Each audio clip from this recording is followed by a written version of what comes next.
যে অক্টোবৰ মাহৰ শেষৰ ফালে শিৱসাগৰত আমি 1 লাখ মানুহ আমি একেলগে সমবেত কৰাম আৰু এই 1 লাখ মানুহে একেলগে 1 লাখ খিলঞ্জীয়া মানুহে একেলগে জয় অসম বুলি চিঞৰি শিৱসাগৰ আকাশ বতাহ কপাই তুলিব আৰু খিলঞ্জীয়া মানুহৰ অধিকাৰৰ কাৰণে ভূমি অধিকাৰ সম্পদ অধিকাৰ অৰ্থনৈতিক অধিকাৰ ৰাজনৈতিক অধিকাৰ সকলোবিলাক অধিকাৰৰ কাৰণে এখন দীঘলীয়া সংগ্ৰাম কৰিবৰ কাৰণে সমগ্ৰ অসমবাসী ৰাইজ আগবাঢ়ি আহিব।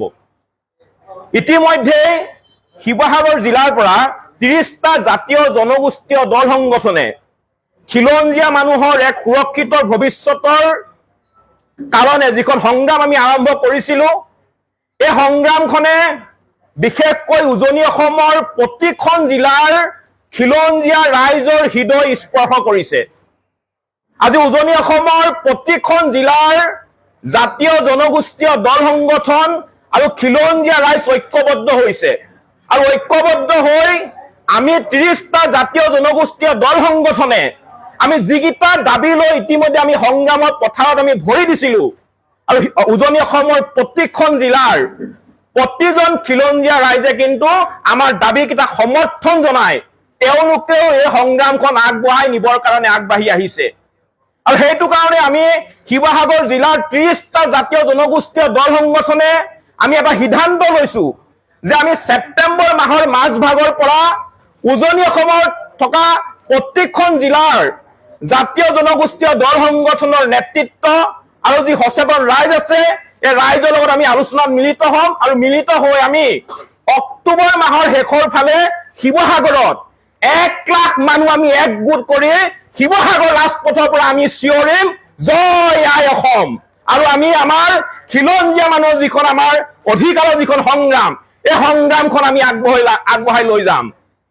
দ্বিতীয় কথাটো হৈছে যে আমি কৰা যিখন এই সংগ্ৰামখনত আমি দেখা পাইছো যেতিয়া আমি কোনোবা অনা অসমীয়া মাৰোৱাৰী আৰু বিহাৰীৰ বিৰুদ্ধে আমি সংগ্ৰাম কৰো বা আন্দোলন কৰো তেতিয়া এছাম মানুহে আমাক সমৰ্থন জনায় আৰু যেতিয়াই আমি সন্দেহযুক্ত নাগৰিকৰ প্ৰসংগটো আহে ন্যায়ৰ প্ৰসংগ আহে তেতিয়া এই চাম মানুহৰ কিন্তু গাত বিচাই ডকাতি ডাকে তেওঁলোক আঁতৰি যায় তেওঁলোকে তেতিয়া মৌনতা অৱলম্বন কৰে।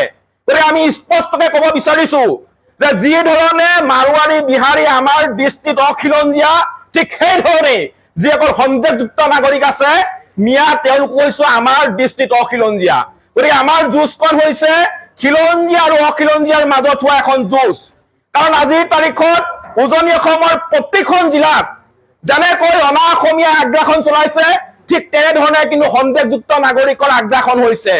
আমাৰ মাটিক ক্ৰয় কৰিছে, আমাক অৰ্থনৈতিক আমাৰ গোটেই ব্যৱস্থাটো এতিয়া সন্দেহযুক্ত নাগৰিকৰ হাতলৈ গুচি গৈছে। আপোনালোকে দেখিছে যে দুদিনমানৰ আগতে যেতিয়া নগাঁও জিলাৰ পৰা যেতিয়া আমাৰ মাছ বন্ধ কৰি দিম বুলি আমাক হুংকাৰ দিলে তেতিয়া কিন্তু উজনি অসমৰ কেইবাখনো বজাৰ ইতিমধ্যে স্তব্ধ হৈ পৰিছিলে। ইয়াৰ পৰা এটা কথা স্পষ্ট হৈ পৰিছে যে উজনি অসমৰ গোটেই অৰ্থনৈতিক যিটো ব্যৱস্থা এই ব্যৱস্থাটো এতিয়া আমাৰ এছাম সন্দেহযুক্ত মানুহে তেওঁলোকৰ হাতৰ মুঠিত ৰাখিছে।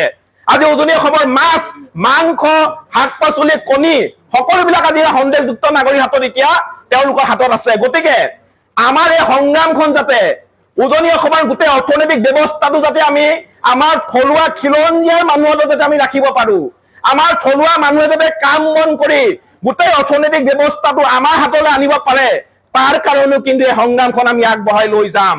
গতিকে আমাৰ কথাটো স্পষ্ট যে এই যুঁজখন হৈছে খিলঞ্জীয়া আৰু অখিলঞ্জীয়াৰ মাজত হোৱা এখন যুঁজ।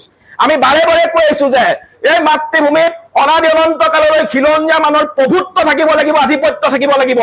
অসমৰ ভাষা কলা কৃষ্টি সংস্কৃতিয়ে চিৰদিন চিৰকালৰ কাৰণে উচ্চ স্থানত জিলিকি থাকিব লাগিব। অসমৰ সম্পদ অধিকাৰ ভূমি অধিকাৰ অসমীয়া মানুহৰ থাকিব লাগিব। আমি তাৰ কাৰণে সংগ্ৰাম কৰিছো আৰু আমি সংগ্ৰাম কৰি যাম। কিন্তু এতিয়া আমাৰ এটা ডাঙৰ প্ৰশ্ন হৈছে যে এতিয়া খিলঞ্জীয়াৰ পক্ষত কোন আছে? আজিৰ তাৰিখত আমাৰ মনত অহা ডাঙৰ প্ৰশ্নটো হৈছে যে আজিৰ তাৰিখত খিলঞ্জীয়াৰ পক্ষত কোন আছে? আমি যদি অনা অসমীয়াৰ কথা ক'বলৈ যাওঁ তেতিয়া আসাম ৰাজনৈতিক নেতা আমাক সমৰ্থন কৰে, কিন্তু যদি আমি সন্দেহযুক্ত মানুহৰ কথা ক'বলৈ যাওঁ কিন্তু তেতিয়া তেওঁলোকে মৌনতা অৱলম্বন কৰে। ইয়াৰ পৰা এটা কথা স্পষ্ট হৈ পৰিছে যে আজিৰ তাৰিখত কিন্তু আমাৰ খিলঞ্জীয়াৰ মানুহৰ পক্ষত কোনো মানুহ নাই, কোনো ৰাজনৈতিক দল নাই, কোনো মানুহ নাই। গতিকে আমাৰ অসমত থকা প্ৰতিজন খিলঞ্জীয়া মানুহে নিজৰ অধিকাৰ কাঢ়ি আনিবৰ কাৰণে কিন্তু নিজে ৰাজপথলৈ ওলাই আহিব লাগিব। আৰু সেই কাৰণে আমি অক্টোবৰ মাহৰ শেষৰ ফালে আমি যিখন বিশাল গণসমাৱেশ আমি আয়োজন কৰিবলৈ গৈ আছো, এই গণসমাৱেশখনক অসম আৰু অসমীয়া জাতিক ভাল পোৱা, জাতি বৰ্ণ ধৰ্ম ভাষা নিৰ্বিশেষে সকলো মানুহে ইয়াত সমবেত হবৰ কাৰণে সকলো মানুহ একগোট হৈ সকলো মানুহে মুখত জয় আই অসম বুলি চিঞৰি অসমৰ আকাশ পতাক কঁপাই তুলিবৰ কাৰণে আমি এই সংবাদ মেলৰ জৰিয়তে এতিয়া আমি অনুৰোধ জনাইছো।